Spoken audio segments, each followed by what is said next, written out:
আসসালামু আলাইকুম। মায়ের বাড়িতে আইছি আর মা হলো পরে পিঠা টিঠা খাওয়াবে না, তাই কি হয়। এই পিঠার নাম আবার আন্দাসা পিঠা আমার মায়েরা বলে, আর আমার শ্বশুরের বাড়ির ওদিককার মানুষে বলে এই পিঠার নাম পাকান পিঠা। তো পাকান পিঠা এখন বানাবার বসিছে আমার বোন, এখন আটা সানুছে আর ওইভাবে চাড়া তুলেছে, আটা সানুছে আর চাড়া তুলেছে। এগুলো আবার কেমন সারাম দেখে ভাবছে তাহলে থামে না ভিডিও করি আমি। আমাকে তো দেখতে ভালোই লাগছে খালি এভাবে ঘুরাইতে আছে আটা খালি উঠাতে আছে নামাতে আছে মানে আমাকে দেখা খুবই মজা আছে, মনে হচ্ছে আমিও হাত দিয়ার মধ্যে এমন এক অবস্থা। দেখেন তো আমার মা আবার বলেছে ইনকারা পিঠা বানাতে হলে এগুলো এরকমই করা লাগে, মানে আটা খালি এভাবে মথা লাগে, এভাবে মথা বলে করা লাগে। আর দেখ আমার বোন আবার এই আর বয়ামের মুখতে চিনি ঢালবার লাগছে, মানে চিনি আনা কম হয়েছে। এখন গায়ের বাড়িতে মুরগি টুরগি থাকবে, এটা আবার কেউ জান মনে কিছু করো না যে মুরগিটা বসে আছে, মুরগি থাকবেই। তো আবার এইভাবে মাখতেই আছে, মানে চিনিটা গলান লাগবে, তো চিনি গলানোর জন্য মাখতেই থাকা লাগবে। আটার কিন্তু জীবন বাইর করে দেওয়া লাগবে মাখতে।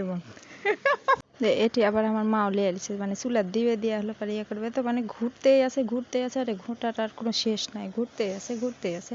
এখন আবার একটা দই লিছে, মানে কাঠের দই লিছে লিয়ে এখন ঘুরতেই আছে, ঘুরতেছে আর উঠাছে, নিচে দাম আছে আর উঠাছে। এখন ছো করে দিয়ে দিল তেলের মধ্যে দিয়ে আমার মায়ের এই কড়াই দেখে আবার কেউ জানে হলো পরে কিছু মনে করে না। এই কড়াই আমার মায়ের কালো ডায়মন্ডের মতন, মানে কালো হীরার যেরকম দাম সেরকম এই কড়াইয়ের দাম কালো হয়ে গেছে। একটা কিন্তু অলরেডি বানানো হয়েই গেছে, এদের তুলে মানে আমি দেখিনি, তো দেখলে আবার ভিডিও করলো নি।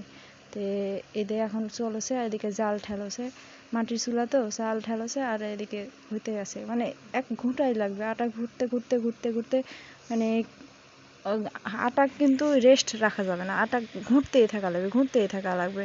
আর এদিকে কিন্তু পিঠাটা হচ্ছে, এদের ফুলছে ধীরে ধীরে ফুলতেই আছে ওদের ফুলতে ব্যাং ফুলে গেছে। এখন দেখছি যে শো করে ফুলতেই আছে, কত সুন্দর করে ফুলে গেল মুহূর্তের মধ্যে, মানে এটা আটা ঘুঁটিছে তো ঘুঁটার জন্য ফুলে গেছে। ফুললে তো পিঠাটা বেশি সুন্দর হবে। এতে